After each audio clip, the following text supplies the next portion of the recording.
Përshëndetje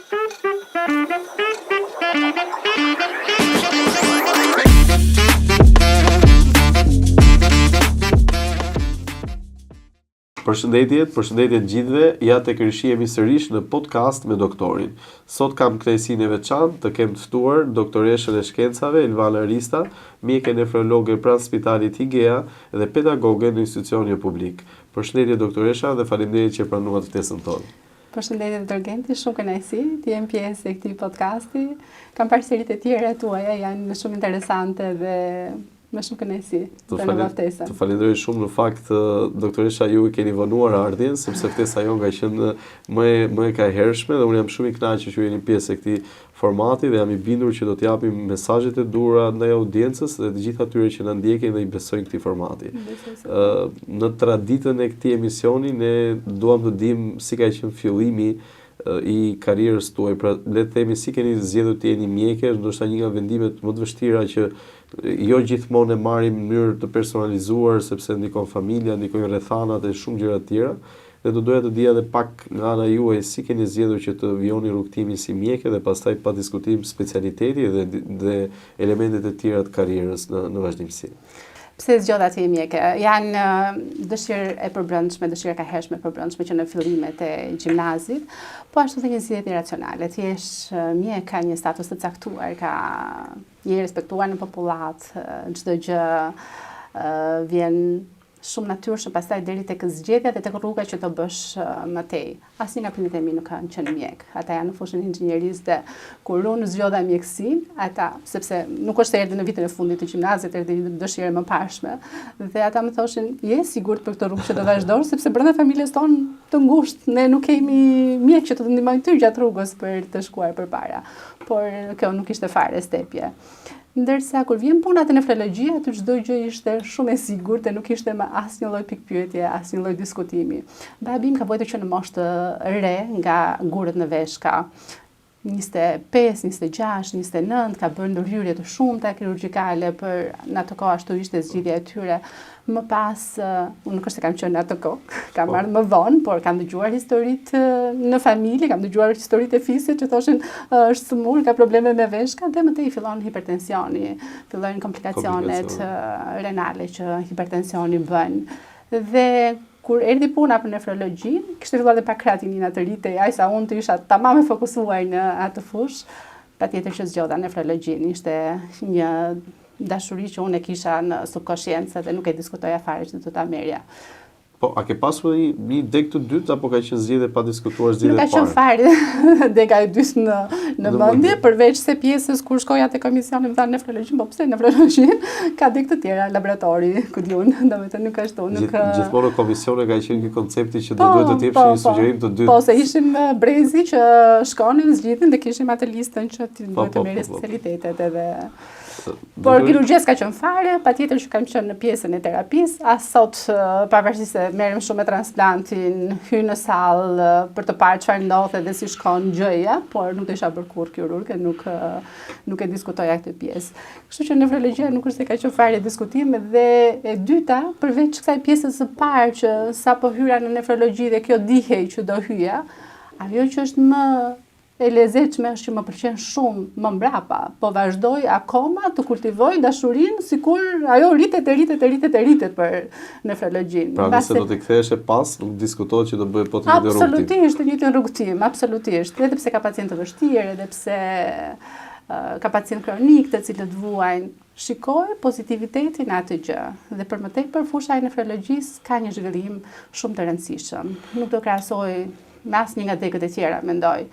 Nefrologjia është biologjia e jetës. Aty nis gjithçka. Doktoresha, imunologjia është pjesë shumë e rëndësishme e nefrologjisë. Imunologjia është një zhvillim të jashtëzakonshëm vitet e fundit dhe më mirë se nefrologjia nuk ka kush e shef, prandaj edhe si duket dashuria vjen duke ushtuar. Absolutisht. Doktoresha, në fakt ju përmendet diçka lidhje me pacientët e vështirë dhe pacientët që i përkasin profilit praktikisht nefrologut, sidomos po themi dializa etj sepse janë pacient kronik. Dhe unë tani dua të hyj në atë sferën e të folurit në mënyrë praktike në lidhje me rastet klinike dhe në lidhje me ecurinë që ju keni pasur dhe me ato që ju kanë ngelur mendje nga karriera juaj.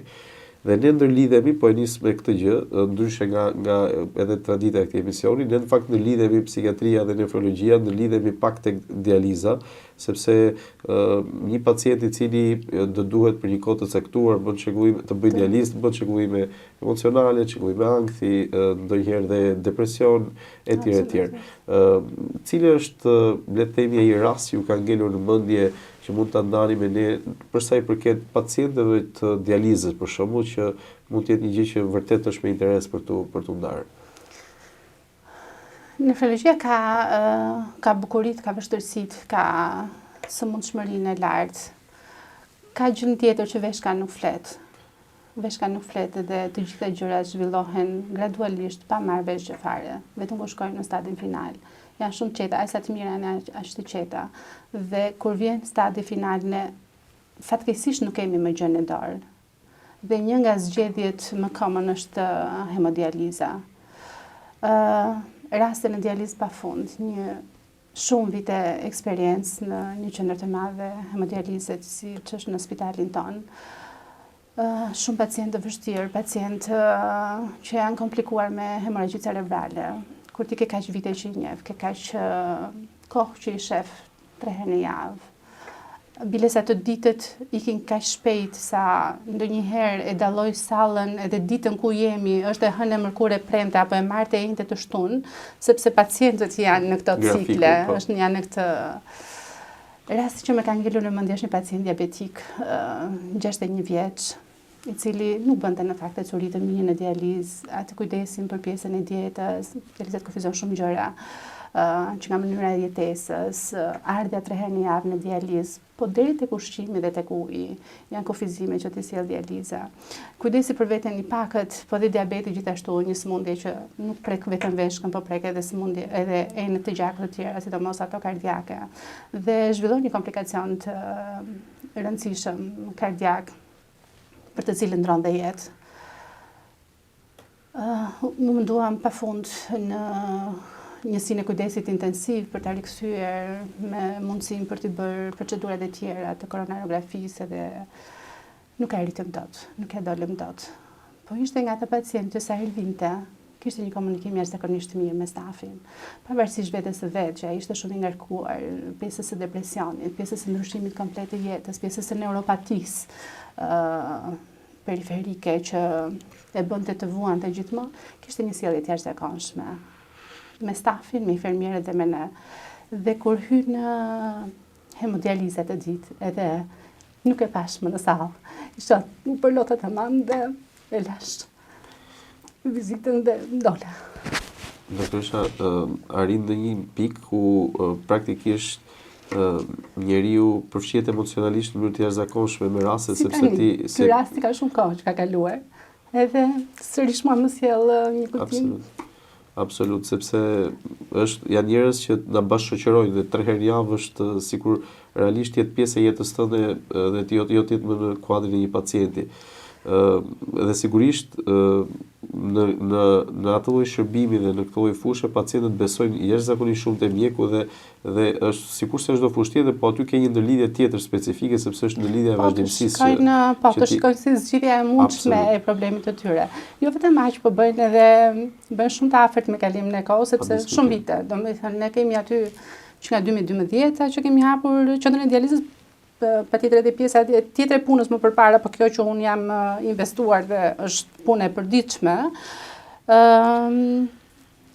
14 vite? 14 vite. Shikoj pothuajse të njëjtat fytyra. Patjetër që ka nga ata që u mbas nga gjatë rrugës, ka të tjerë që hyjnë, ka të tjerë që kalojnë në transplant.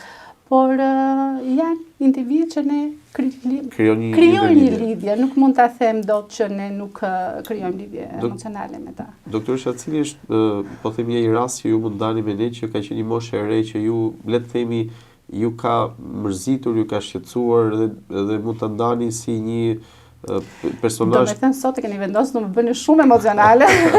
Dhe më bëni çaj këtu.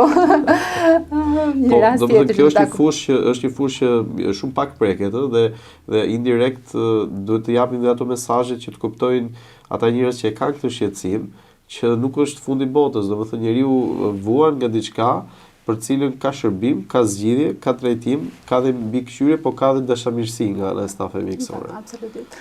Në të regoj një rast tjetër të sërish të shqetësimshëm në fakt, kam qenë në specializim atëherë, ishte një djalë i ri, cili ishte student në Tiranë, jetonte në qytetin Studenti dhe kishte shkuar në sanatorium në spitalin Shefqet Ndroshi sepse kishte hemoptizi, kishte hemorragji nga goja që cila vinte nga rrugët e frymarrjes.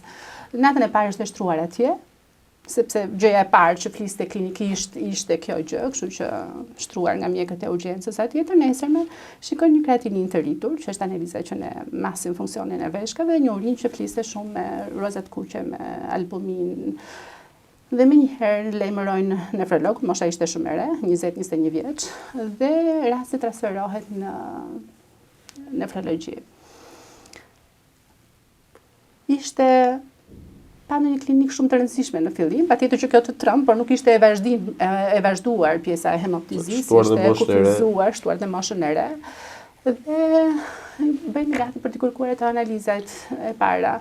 Dhe specializatën gjithmonë plotson kartelën edhe merret me organizimin e punës, se çfarë ekzaminimesh do bëj, do shoqëruar pacienti derisa të... Dhe i them atëherë doktor Meti që ka qenë mjeku im primar në pavion, i them, atë kërkojmë edhe një analizë specifike që ishte për të parë prekjen pulmonare dhe renale në të njëjtin moment. Po, patjetër kërkoja, është pjesë të ekzaminimeve që duhen bërë, por nga që është sëmundje shumë e rrallë, nuk është se ja mori mendja vërtet në fakt që të ishte në një gjë e tillë. Thjesht me që po kështu e shkruajmë, domethënë. Në mirë laboratori pas 2 ditësh çfarë keni këtë pacient se te ande dhe nuk na e thonë në fakt çfarë kishte dalë, se edhe për laboratorin e imunologjisë nuk ishte e shpeshtë një gjetje e tillë. Na sjell një tub gjaku tjetër për konfirmim. I çojmë një tub gjaku tjetër për konfirmim, ndërkohë doktori primar me në telefon që çfarë është, sepse djali ndërkohë po fillonte të përkeqësoj nga ana klinike, po i fillonte vërtetësia në primare, të cilën nuk e kishte kur erdhi. Dhe i thot mjeku imunolog primar i cili kishte parë gjakun që na shkon për një sindrom që është anti-GBM, Goodpasture syndrom. Me prognozë shumë të keqe si smundje prek veshkën, prek pulmonin, ndrojnë zakonisht nga hemorragjia pulmonare, nga konflikti i madh imunitar që ndodh,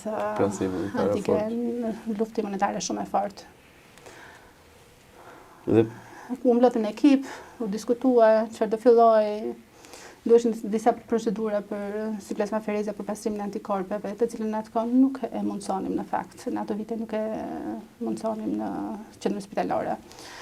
Dhe diskutojmë që rastet e ikte jashtë, patjetër mosha e re, sëmundja po agravon, ne tani e dinim çfarë ishte dhe e dinim çfarë prognoze kishte. Mortaliteti ishte shumë i lartë, kalonte në 80%, edhe nëse i merret të gjitha masat e terapisë për terapinë e duhur.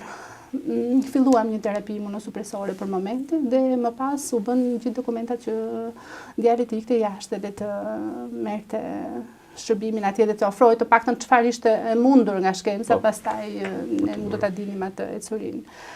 Kur gjërat u përgatitin të gjitha, u bën të gjitha gati për të ikur, gjenetisa vazhdon të përkeqësoj, pulmoni fliste akoma më shumë, vështirësia primare shtohej, hemorragjia në brenda pulmonit shtohej. U mbaruan, u firmosën të gjitha në mënyrë të menjëhershme, të shpejtë, të gjitha procedurat dokumentare. Në fund shikojnë që kishte skaduar pasaporta. Edhe ka qenë diku e premte, më duket, dhe do duhej që të bëheshin procedura, sërish ato do të bëheshin me shumë shpejtësi dhe ne kishim folur me të gjitha instancat që kjo gjë të përshpejtohej sepse ishte një djalë i ri. Ndërkohë të dielën ndron jetë. Edhe nuk u arrit dot që të bëj diçka më shumë. Një rast që më ka ngellë në mendje, do më ngellet në mendje gjithë jetën. Domethënë, përballesh me një lloj panorame të papritshme, të pamenduar, por që domethënë duke sikur të gjithë gjasat janë te risku, tek fati i tij, tek ajo që drejt asaj rruge që po shkon edhe është për të ardhur keq. Doktoresha, për ta ndruar pak edhe le të themi narrativën e bisedës, a ka dializa siç ka këto elementet interesante të vështira, më fal, ka dhe elementet interesante ku ke për shkak të këtij familiariteti, ke dhe histori që të bëjnë përqeshur, ke dhe histori që ka një lloj familiariteti të habitshëm midis pacientëve dhe sigurisht mes personelit, ku ka histori që të ngelin në mendje. A ka ndonjë gjë që të ka ngelur në mendje në karrierën tuaj një situatë me batuta, një situatë qesharake, një gjë që ka të bëjë me pacientin, me familjarin, një gjë që ty vërtet do ta dash me ne? Shumë, nuk di të kujtoj ndonjë tani, por shumë. Ne mundohemi që ta bëjmë atë ecurin gjatë ditës në hemodializë, si për pacientët, por ashtu dhe për stafin, no? Se dhe stafi, duke u marrë me pacient kronik, të cilët janë vazhdimisht aty dhe shpeshherë patjetër që kanë ato ankesat e përditshme dhe nuk kanë fajse janë në sëmundje kronike të cilat prekin shumë organe. Por mundohemi ta bëjmë ditën sa më të lehtë për të gjithë dhe shumë shpesh dëgjojmë batuta, më e fundit ishte dje, më thot një pacient, unë isha aty në këmbë në sallë dhe kryenfermieria ishte pak më tej dhe sa herë vjen ndonjë dhe thot ku është Elvana? I thot, ai nuk është shoqja jote, është doktore. Edhe më thot, ma do ta ngacmoj sot kryenfermierën, edhe do të thras ty tani Elvana me zë të lartë në sallë që të dëgjoj dhe ta shikojmë si do reagoj. Edhe ai nga ishëm në distancë 2-3 metra. Elvana. Edhe kjo që i kthehet. Kush është Elvana? Dhe aty ishte, po që ishte gjithë salla sepse u mor vesh ishte për të bërë festojmë së bashku, festojmë ditëlindje së bashku, ditëlindja jonë e stafit, ditëlindja e pacientëve, në çdo rast jemi shumë. Është një marrëdhënie. Është një marrëdhënie që por dializa nuk duhet parë në fakt patjetër që ndryshon jetën, ndryshon stilin e jetës, kufizon shumë gjëra, por nga ana tjetër duhet parë, ne kemi pacientë që janë mbi 20 vjet aty. Janë bërë prindër, janë bërë gjyshër, kanë parë histori të bukura të familjes së tyre gjatë kohës së jetesës. Kanë ata që vazhdojnë punojnë, thjesht rregullojnë oraret edhe vazhdojnë punën e tyre cilësore. Por ka hemodializë akute për pacientët të cilët përballen në mënyrë të menjëhershme, që veshkat e tyre nuk janë të dëmtuara në mënyrë permanente, në mënyrë kronike, një shkak i caktuar i jashtëm, një infeksion, një marrje medikamentesh e pa kontrolluar, një situatë tjetër kardiake e cila çon uljen e perfuzionit të veshkave dhe çon në mosfunksionim të tyre të përkohshëm, dializa është shpëtuese. Ai mund të bëjë 2-3 seanca dialize dhe pastaj del dhe jeton si një njeri normal. Po ndërkohë modaliteti pa të po themi që ishte shkon 100%, kur ajo e ka indikacionin e plot për të vendosur. Kështu që shumë pacient ju kthehet jeta mbrapsht nga hemodializa. Ashtu si dhe këta që janë hemodializë kronike. Mundet të shikohet mundësia e kalimit të një transplanti gjatë procesit të dializës, gjatë viteve në dializë, por gjithashtu edhe kush jeton në të, sërisht kur ecuria është e mirë, bën një jetë pak a shumë cilësore. Doktoresha, ju e përmendët disa herë transplantin dhe unë në fakt si një institucion që aplikoni transplantin, do doja të dija në një rast klinik që mund të ndani me ne në raport me transplantin, sepse kur e dëgjon transplantin, një qytetar i duket si një gjë deri diku mitike e madhe, frikshme etj. Shumë vazhdojmë pyesim se e bëni ju me transplantin këtu? Absolutisht. Kështu që për të arsye unë dua të di, domethënë në një rast klinik që ju vërtet e aplikoni që mund ta ndani me ne një histori ndoshta të bukur për marrjen e organit, për mënyrën e ecurisë, për një gjë që mund t'ja shpjegojmë qytetarëve. Shqyrë zoti, historitë e transplantit kanë qenë gjitha shumë bukura, gjitha të suksesshme dhe me ndryshim të jetës së pacientit, është një jetë e dytë. Transplanti ka bërë revolucion në nefrologji. Në qoftë se deri në një farë momenti neve ishim, do merrem me sëmundje renale kronike, më pas i smuri ku të shkojnë në end stage do jetë në hemodializë apo në dializë peritonale, që prapë jemi shumë më mirë nga gjithë specialitetet e tjera, se në qoftë se në hepatologji, në dëmtim të heparit ne shkojmë në end stage dhe i smuri nuk ka më çfarë bën, në qoftë se në insuficiencë kardiake severe i smuri nuk ka më çfarë bën. Në insuficiencë renale, në sëmundje renale kronike, ne kemi qenë gjithmonë komod, sepse nuk e kemi thënë pacientit kaq ishte ecuria jote dhe ne s'kemi çfarë të bëjmë më shumë, apo familjarëve. Ne gjithmonë kemi pasur një terapi që të mbajmë të smurin në jetë dhe ta trajtojmë. Pra, pavarësisht kalimit nga pjesa medikamentoze në atë aparaturave, por ishim komod në këtë pjesën e qoftë të komunikimit, qoftë edhe të kënaqësisë që të jetë profesioni. Kur vjen pjesa e transplantit, nuk ka më vetëm protokolle, nuk ka më vetëm guideline, nuk ka më vetëm kjo gjë bëhet kështu dhe po t'japim të medikament, ka ndryshim jete. Është një dhuratë, një kthim i jetës së dytë të pacientit, që bëhet nga dhuruesi, që është njeriu më i rëndësishëm për të, që i dhuron një veshk, ashtu dhe nga stafi që merret me këtë procedurë. Pra është një jetë e dytë. Nuk kemi më vazhdimin e një sëmundje kronike, jo se nuk quhet më një sëmundje kronike, po ndryshon komplet cilësia e jetës. Raste të bukura në transplant pafund. Rasti i parë që është bërë në spitalin tonë në 2013, mbaj mend një vajzë nga Gjirokastra e cili e ka dhuruar veshkën jati. Akoma shumë mirë, vazhdon të jetë transplantuar edhe me funksion shumë të mirë të veshkës. Me curi shumë të mirë, me fëmijë tashmë. Mbaj mend që ne ishte rasti i parë për spitalin. Kirurgu na vinte nga Turqia që bënte kirurgjinë e transplantit, pjesa tjetër e stafit, ne ishim aty dhe e shikoni si drita e syrit. Nuk e imagjinon dot çalloj masash dhe kujdesi kishim ne kur i afroheshim të smorës. Sa tani them çfarë pas kemi bërë, sepse normalisht nuk është se duhet të jetë kaq në mënyrë rigoroze, qoftë edhe kujdesi sepse çfarë ndodhi me atë gocën. Shumë mirë, vazhdon të jetë shumë mirë, por në momentin e parë kaloi në një depresion. Ndjesi frike. Ndjesi frike. Çfarë kanë këta që vinë të gjithë të veshur në këtë mënyrë? Çfarë kanë këta që vinë të pyesin në këtë formë? Dhe patjetër që edhe pak ndikimi i medikamenteve dhe pak frika e saj patjetër se transplant. Nuk ishte kaq në Shqipëri sapo kishte filluar, kështu që nuk ishim. Dhe mbaj mend që ndikuam çik më keq në anën psikologjike për momentin, por gjithçka u rikthye dhe ajo është gëzon shëndet të plotë. Raste të tjera të transplantit të cilat do doja t'i ndaja me juve është një djalë diabetik. Diabetik tip 1, i dhuron veshkën jati, çdo gjë shkon shumë mirë, si në operacion, si ato ditët e para mbas operacionit. Sa po i kishim lënë spitalin, unë edhe kolega ime, biles kolega ime ku pak më vonë, dhe na marrin infermierën në telefon, nuk po sheh më. Nuk e di, e gjithë bota po mbys. Ishte, domethënë nga një procedurë që ti po mundohesh që ti bëje mirë, kalon në një moment të dytë që ai nuk shef më. Drita e syrit patjetër, mendoj që është njësoj e rëndësishme apo pak më shumë e rëndësishme se vetë veshka. Absolutisht. Në këtë rast. Janë efekte të ralla medikamentoze, plus ai ishte diabetike dhe në këtë kuadrin e çrregullimeve metabolike mundet të ndodhi.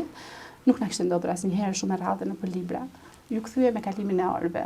Ne ndetëm aty gjithë kohën, u kthyem të gjithë si ekip dhe duke e parë dhe duke pritur që çdo gjë të shkonte mirë. Por ama ai momenti kur ai ishte që unë nuk shoh asgjë, shikon, po tani shikon. Efekt shokues. Ishte efekt shokues.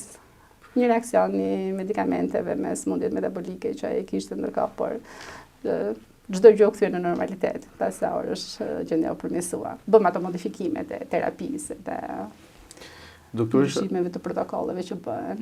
Doktoresha, në rast se do të kërkoja që të jepje vetëm një këshill atyre që na ndjekin për të patur një veshk të shëndetshme, cila do të ishte ajo? Të kontrollojnë veshkat. Të kontrollojnë sepse nuk kanë shenja. Nuk kanë shenja dhe shumë e rëndësishme. E di si kemi diagnostikuar në dy vajza që kanë qenë gjatë vitit të kaluar, që kanë përvit gjatë vitit të kaluar transplantin, edhe na qelloi që të dyja të kishin pothuajse të njëjtin problem. Sapo ishin fejuar dhe duhet të bënin grupin e gjakut për të bërë fëmijë. Ato kontrollet siç bëhen para një shtatzanie. Njëra del me hemoglobin 5, edhe doktori hematolog kishte kërkuar ato gjërat. Ka hemorragjia, dhe pastaj kishte kaluar në analiza.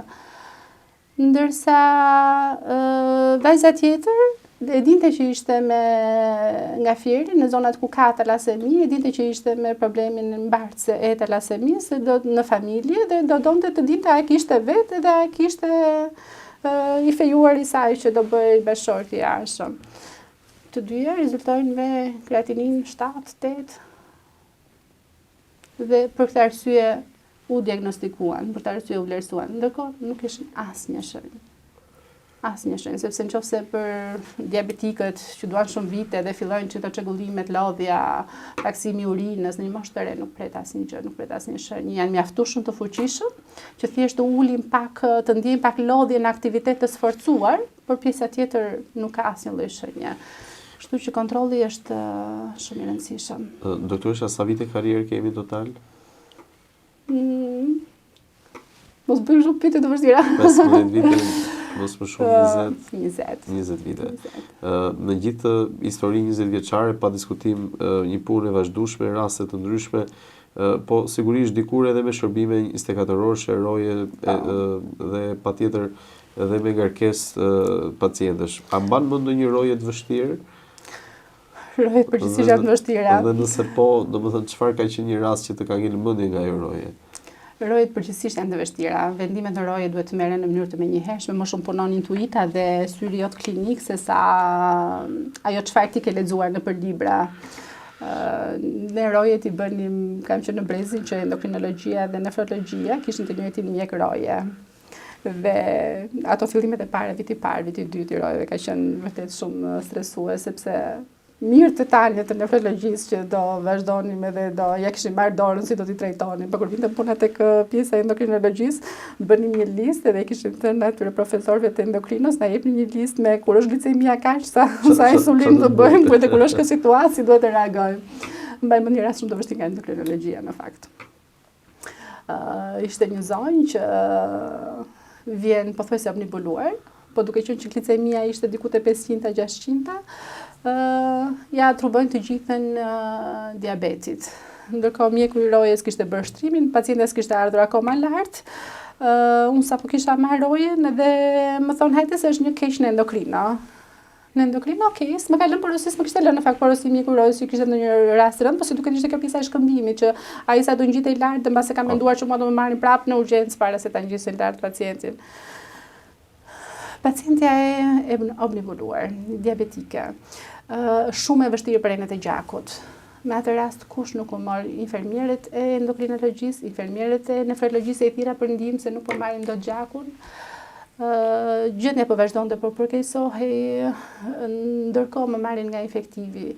Dhe më thonë që pacientët do të transferojnë neve, sepse ka bërë një skaner para se të ngjitej në urgjencë dhe është e jona. U habita pak, se nuk të transferon njëri raste në rojet e qësotos, nuk të transferon njëri këllaj raste. Doli me një smundje infektive të rëndësishme. Dhe me erdhi keq për gjithë stafin që unë i futa aty të merreshin të bëheshin, ndërkohë kishim punuar pa doreza, sepse të bëjmë më të mirën, që ta gjejmë sa më kollaj dhe të mundohemi të bëjmë kështu. Ishte një rast që më bëri të ndihem keq në kuptimin që mbase s'duhet kisha përfshirë kaq veta, gjithsesi duhet balancuar gjërat. Okej, ajo ka atë pjesën e rëndesës së vet, por shumë duhet të ruajtur pjesa e të gjithëve. gjithëve. Kjo është ajo që më ngel në mendje nga rojet. Rastet të tjera pafund. Ka pas një rast njërë në fundjavë, shkon keq, ishte edem pulmonare e rëndësishme me një pneumoni. Në atë kohë, jo të gjithë rastet futeshin në hemodializë, bëjë një balancë, ata që kishin rrisje të larta nuk futeshin sepse nuk ishte të ka që hapur sa është sot çdo pacient që ka nevojë për hemodializë, ne ka mundësinë që të hyjë. Dhe ishte vendosur në konsult që ai nuk do hynte dhe realisht situata e tij ishte rënd për të hyrë. Por ndërkohë reanimacioni qëndron kurse na merrte pacient nëse s'do kishin ca kritere të caktuara të cilët patjetër janë, sepse atje duhet të shkojnë pacientët më rënd. Ishte me dinamik të ruajtur deri në pavion. Gjithë natën ai gurgullonte nga sekrecionet. Gjithë natën dhe nuk gjeni më metoda se si të aspironim, si të bënim aspirimin e tij dhe ndërkohë familjarët sa ikja nga dhoma jo se lodhesha me pacientin, nuk lodhesha fare, ri aty po shkoj se s'kisha çfarë të jepja më. Edhe ndërkohë më thërisni prapë, hajde se sërish s'është mirë. Okej, është typ deri në mëngjes, pastaj në mëngjes e transferuam në reanimacion qendror dhe ndroi jetë atje. Rastet e rojeve dhe problematikat e pacientëve rënd janë gjithkohën në çdo mjek besoj që ka histori të rëndësishme në mendje. Po, a ka pas një moment, doktoresha, që me vështirësitë e punës ose ngarkesat përkatëse keni menduar që të bëni ndonjë hap pas ose ndonjë tërheqje ose ndonjë le të themi ulje të dinamikës tuaj? Janë dy gjëra të ndryshme. Të bësh një ulje të dinamikës dhe të heqësh dorë, janë shumë ndryshe për mua. të ullë atë tempin e punës, e mendoj shpesherë. Ndonjëherë bëjmë bashkë të gjitha, spitali, universiteti, pjesa e shoqatës, unë jam në antar e bordit e shoqatës transplantit europian dhe kam dhe ca detyra dhe detyrime atje. Familja, fëmijët, dhe kur gjitha këto bëhen bashkë, them, prit, tani duhet të qetësohesh. Duhet të heqër ca gjëra, të vëmë ca prioritete dhe të vazhdojmë ato që janë më të rëndësishme dhe t'i lë disa gjëra të tjera. Patjetër që ka momente të tilla, ka shpesh. Por nuk e di pse më ndodh që sa mundohem dhe them do të jeca gjëra, nuk e di vjen sa të tjera nga jashtë, por gjithsesi, gjithmonë mundohem të vë prioritete të gjërave. A arrin do ta menaxhosh kohën midis familjes, vetes, punës? Nuk ka një ekuilibër ideal dhe nuk mendoj që dikush mund ta bëjë në mënyrë kaq të prerë në fushën e mjekësisë. Në fushën e tjera mbase po, ku ti vjen në shtëpi fik telefoni dhe mund tani kam orarin e fëmijëve, apo kam orarin e marrjes me veten time, të tjera në mjekësi kjo nuk ndodh. Nuk ndodh. Telefoni jonë është gjithkohën vjen analiza, vjen në gjëra ndonjëherë me rëndësi, ndonjëherë me shumë rëndësi që ti edhe vërtet mund të shpëtosh jetën në atë moment duke i dhënë një këshill të caktuar që mos prit më, po shko direkt në urgjencën apo ku dion. Ndonjëherë patjetër që ka dhe telefonata ata haun akullore dhe se ka fruta pyllit dhe ne nuk i lejojmë në të transplantuarit për shembull që ta hanë frutat e pyllit se interveprojnë me nivelin e ilaçeve, kështu që ka dhe gjëra të tilla. Por mundohem të gjej ekuilibrin.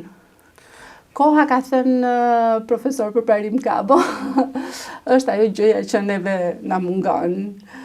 Jetojmë në kohën ku nuk na mjafton. Ndonjëherë më duket sikur dita duhet kishte 48 orë për të mbaruar gjithë ato gjëra që un kam gjatë ditës që i mendoj që duhet i bëj edhe hajde t'i bëjmë. Por sa më shumë kalojnë vitet, aq më shumë njoh veten dhe racionalizoj gjërat. Ja prioritet atyre që janë më të rëndësishme, i delegoj ato të cilat nuk kanë patjetër nevojën time për të bërë, dhe kjo më ndihmon që të ruaj ekuilibrin, sepse shumë e vështirë në gjithë të ngarkesë ti bësh të gjitha.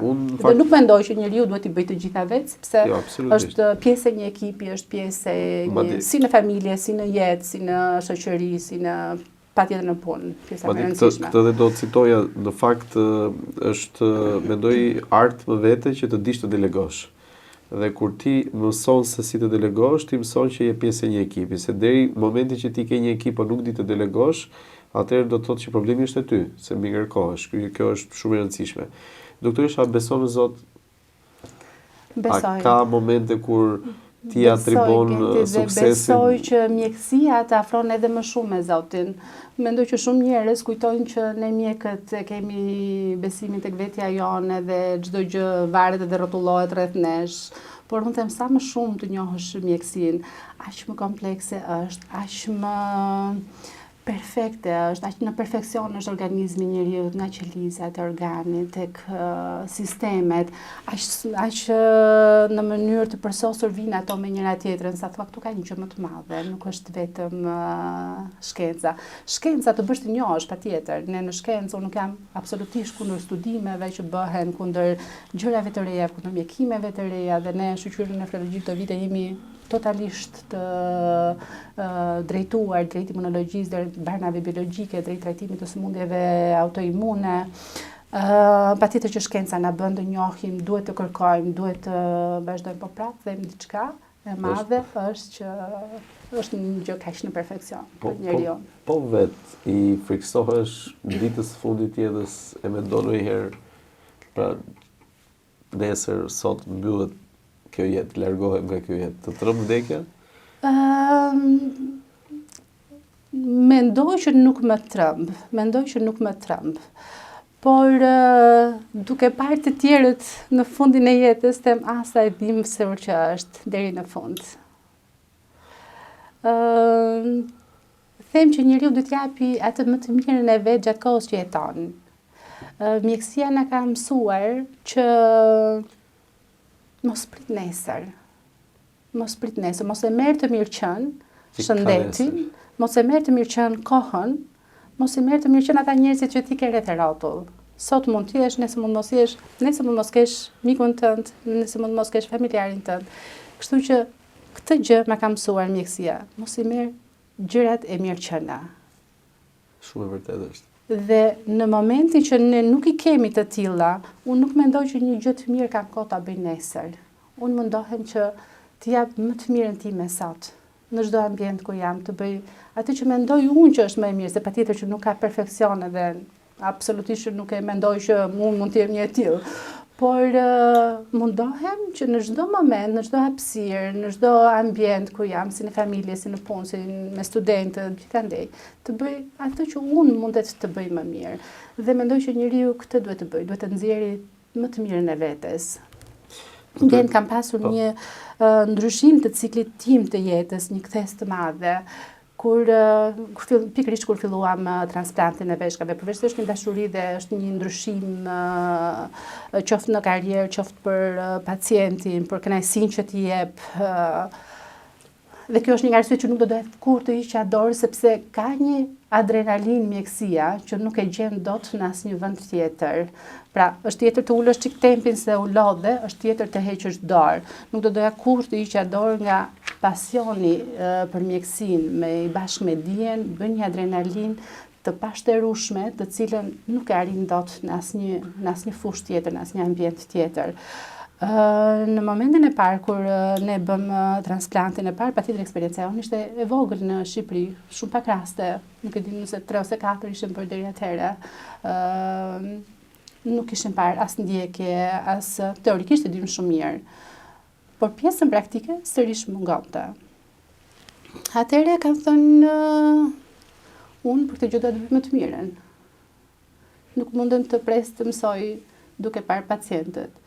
Dhe shkoj në një kurs të Harvard Medicine School në Boston, në atë kohë, dhe ndjek një kurs të shkurtër për transplantin. Aty në ato njohjet që ata bënin me njëri tjetrin në pjesën e këtyre sesioneve që ishin si për të thyer pak pjesën vetëm të shpjegimit të leksioneve dhe të praktikave që ata ndanin me ne. Marr një kafe dhe ulem në një nga ato tavolën të vogla që e mbaj shumë mirë mend atë momentin, që ishin për 2 ose 3 veta. Dhe ndërkohë të gjithë ata që ishin profesora, që unë kisha parë në fakt para se të isha në atë takim, kisha parë kush ishin, çfarë bënin edhe. Më vjen njëri nga ata dhe të përshëndeti, kush jeni, nga vini, dhe u habit në fakt që isha nga Shqipëria. Tha sa mirë nga Shqipëria keni ardhur vetëm për të ndjekur këtë kursin këtu, po i thash edhe i shpjegova situatën tonë që ne sa kemi filluar, gjëja është eksperjenca është e pakët, edhe do doja të mësoj pse jo më të mirën. Kur bota është hapur dhe mundet të arri, unë nuk e konsideroj fare pjesën, dua të investoj në fushën time, nuk e mendoj fare atë pjesën që bëbo kjo gjë është e shtrenjtë dhe nuk e di do arri dot apo jo, po do përpiqem që këtë gjë që është më e mira unë mundem ta bëj. Unë investoj në pjesën e edukimit mjekësor, se më duket pjesa më e rëndësishme e mundshme për krijimin e kapaciteteve të fëmijëra. Dhe më thotë sa mirë u habit në fakt me pjesën e kështu dhe më tregoi si historinë e vet. Ai ishte libanez, bashkë me gruan e vet, kishin ardhur të dy, kishin bërë vitet e para të dyta atje, pastaj ishin transferuar aty në Boston dhe ishin ky ishte shefi i transplantit dhe i specializantëve në një nga spitalet ku është kryer transplanti i parë në fakt i suksesshëm i veshkave në Brigham and Women Hospital dhe patjetër me një eksperiencë shumë të gjatë atje dhe gruaja vet në një spital nuk e mbaj mend, po në mjekësi interne, në pjesën e endokrinologjisë të fokusuar. Dhe ai më tregon historinë e vet që dhe për ne nuk ka qenë e lehtë. Ne erdhëm, nuk e dinim nëse do ktheheshim mbrapsht apo jo. Mua më qelloi që kur erdha patjetër punova bëra, por na ndodhi që një nga ato researchet që ne kishim ndërkohë doli nga më të rëndësishmet dhe ne si ekip u pusuam direkt në këtë spitalin në Brigham and Women. Dhe më tërhoqë në fakt edhe historia e tij, po dhe unë kisha një fokus në fakt për trajnimin më tej dhe i thash do doja sepse kursi ishte i Harvard, por ndërkohë ishte i asociuar me spitalin në fjalë. Dhe I them do doja të vija për një fellowship në spitalin tuaj dhe për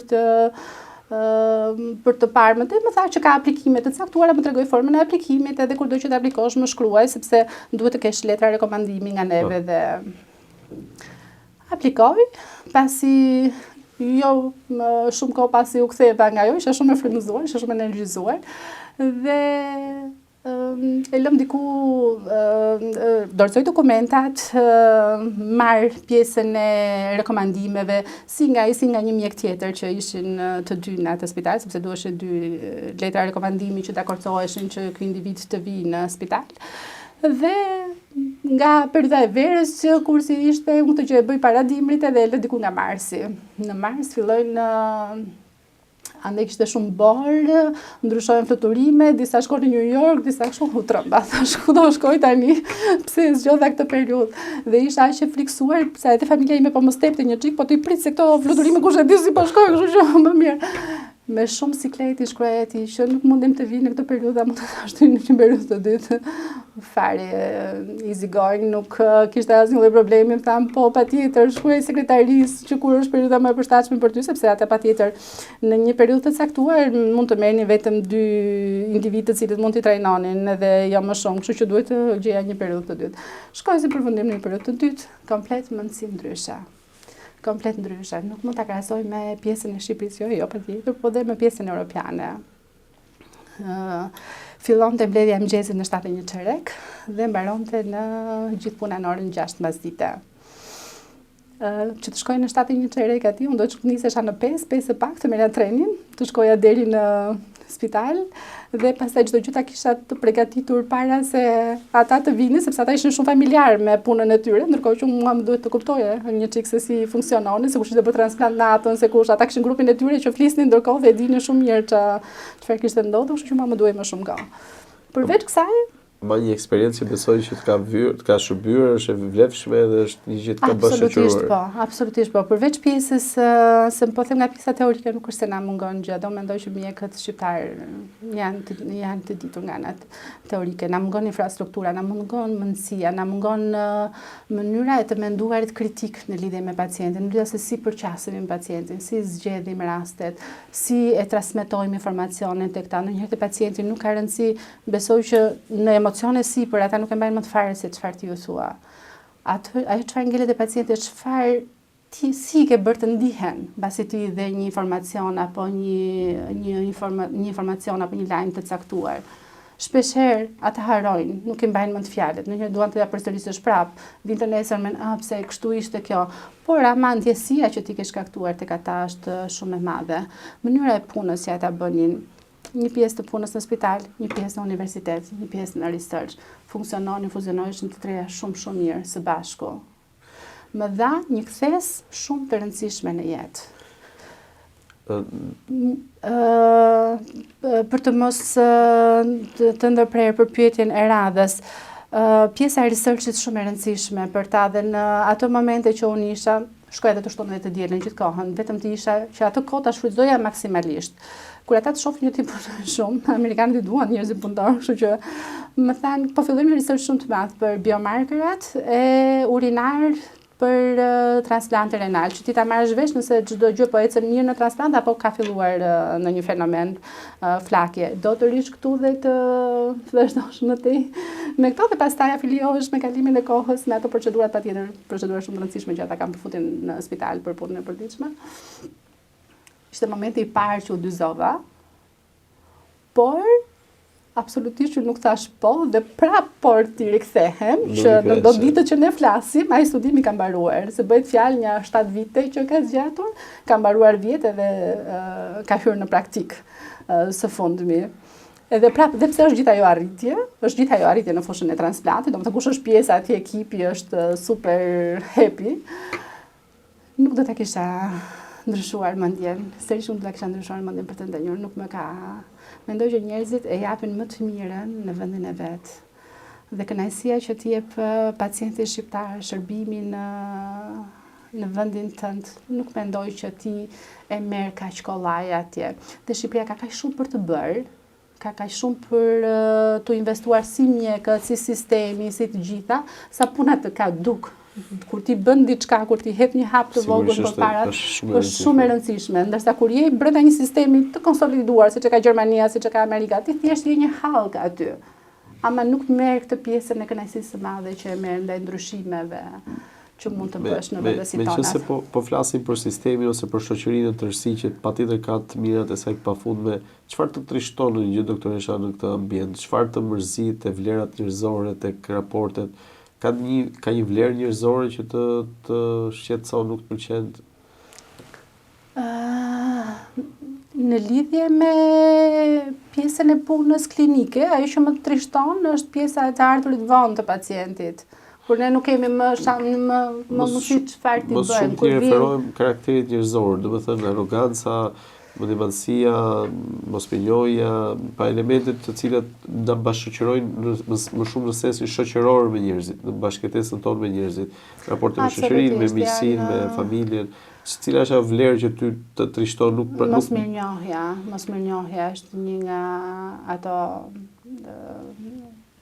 karakteristikat e njeriu që më vret. Nuk do ta kisha pranuar edhe nuk do doja, absolutisht ja bëja dikujt pas nuk do harxoja energji me një person të tillë që do të kishte këtë gjë kundrejt meje.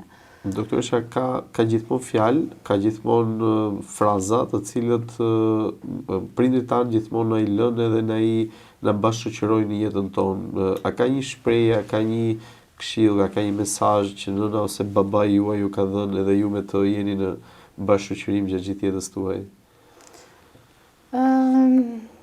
Një mesazh që ka ardhur jo i thënë, por i kuptuar më vonë ndërkohë, ndër vite, shpejtësitur mbase dhe pa e kontrolluar mirë e transmetoj dhe tek fëmijët e mi, është kur kam qenë e vogël nuk vinin kur ose vinin shumë rrallë, vetëm ato që ishin të detyrueshme për të ardhur në shkollë dhe për të thënë që për të takuar mësuesit edhe për të thënë vajza shumë mirë, çdo gjë shkon mirë, ku diun. Edhe të kisha këtë pjesën e efektit si të gjithë fëmijët e tjerë që po i mburin, po i bëjnë lëvdata. E merrnin të mirëqen që ti këtë gjë duhet ta arrish. Ky është standard. Por nuk këtë gjë nuk e mësova në fillim. Në fillim biles mërzitesh. Ai thosha, po ti hajde një herë në mbledhjen prindër, që unë të ndjesha njësoj si ata të tjerët, edhe të ndjesha mirë. Vinte shumë rrallë dhe ndërkohë mësuesja ka që vinte rrallë thoshte ti mos hajde kot. Dhe ndërkohë aty ndjesha edhe më keq kur i shkoja të gjithë të tjerët që ishin të lumtur në atë kohë që me prindrit e vet merrnin ato lëvdatat, merrnin ato. Nuk më lëvdonin ndonjëherë, nuk më thoshin ndonjëherë të lumtë arrite këtë gjë apo të lumë shumë mirë e bëre. Unë mësova që kjo ishte pjesë e një standardi. Do të thotë që ti duhet të kishe një standard të caktuar dhe për këtë nuk duhet të kishe lavdërime, nuk duhet të kishe merita dhe thjesht duhet të punoje fort për të qenë në një nivel të caktuar. Pastaj pjesa tjetër kur fillova punën, të dy më thoshin, je ndershme me pacientin, bëj maksimumin tënd, mos neglizho. Bëj maksimumin e asaj që di kundrejt pacientit, i jepi më të mirën, ai të shef ty si Zotin, ai të shef ty si gjën që po të shpëton edhe je afër ti, kështu që bëj më të mirën e mundshme. Dhe kjo më ndjek gjithandej. Dhe mendoj që një nga pikat e mia të forta është pjesa e komunikimit me pacientin, empatia. Më pëlqen shumë të ndaj me pacientin, t'ja them butë informacionin për sëmundjen e vet, të dëgjoj ankesat e tij. Unë e di që është shumë e rëndësishme të dëgjosh ankesat. Ndonjëherë ne i marrim të mirëqenia. Edhe ndonjëherë në volume pune themi, se ka këtë gjë, ne ka kreatinin në kaq edhe unë e di automatikisht se çfarë do ketë tjetër. Por ndërkohë ai për që ti ta dëgjosh. Dhe shumë e rëndësishme. Doktoresha, si do doje që të mbahesh mend? Pra në momentin që mbaron karriera, në momentin që tërhiqesh, si do doje që të mbahesh mend nga njerëzit? Besoj që gjithkush do të ishte një model i mirë në jetë. Dhe absolutisht do doja që të mbahesha mend për një model të mirë, që ka bërë përpjekje për të arritur më të mirën e vetes dhe më të mirën për njerëzit që i rrethon për punën, për familjen, për pacientin, për gjitha. Ajo çfarë unë jam duke përpjekur fort tani duke qenë që jam antare e bordi e shoqatës transplantit të nefrologjisë dhe përfaqësoj pjesën e Ballkanit, më vret shumë pabarazia që ka ndërmjet një njeriu që jeton në Shqipëri me një individ që jeton në Itali. Ne jemi ngjitur. Ne jemi të ngjitur. Njerëzit janë të njëjtë. Nuk na mungon kapaciteti. Pse mos të ketë barazi ndërmjet shërbimit në të gjitha fushat e mundshme? Por duke qenë që unë jam e fokusuar te transplanti, dhe pse mos të ketë barazi në fushën e transplanteve? Siç e meriton një njeri në Ballkan, siç e meriton një njeri në Western Balkan, siç e meriton një njeri në Shqipëri, ashtu e ka merituar dhe një individ në Francë, në Itali, në Gjermani, në Austri. Dhe dua që të rrisim të gjithë bashkë, të gjithë nefrologët në Shqipëri punojnë shumë. Bëjnë një punë marramëndse me pacientët. Janë shumë mbështetëse edhe ndaj kësaj iniciative që të jemi në kushte të barabarta, të punojmë sa më shumë që një pacient të marrë trajtim të barabartë, si në Shqipëri, ashtu dhe në vendet e zhvilluara të Europës, duke rritur barazi e dhënies së shëndetit, së kujdesit shëndetësor. Doktoresha, ne dal nga dal kemi ofruar afër fundit të emisionit dhe unë do doja përpara se mbyllja të bëja edhe një pyetje të fundit, një mesazh nga ju drejtuar të rinjve në tërësi të vendit tonë, si po themi shtesa më e rëndësishme, më vitale që ka Shqipëria. Cili është ai mesazh që doni të jepni të rinjve? Me dëshirë të mirë bëhet çdo gjë. Duhet të punojnë fort për të arritur objektivin që ata kanë, të vendosin objektiva në jetë. Nuk mendoj që një njeri që punon fort dhe ka dëshirë dhe investohet në atë gjë nuk e arrin. Por mos harroni, nuk ka rrugë të shkurtra, mendoj. Ju shikoni, të rinjt shikojnë modelet të suksesshme dhe thonë, sa mirë, të bëhemi të tillë.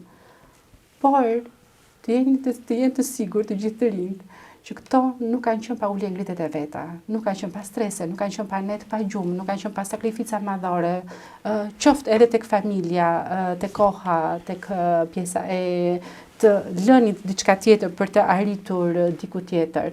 Kështu që nuk ka punë pa lodhje.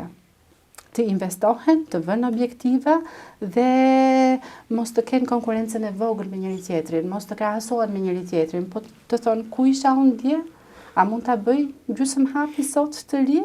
Pra mos të krahasohem me atë këtu, po të krahasohem me veten time.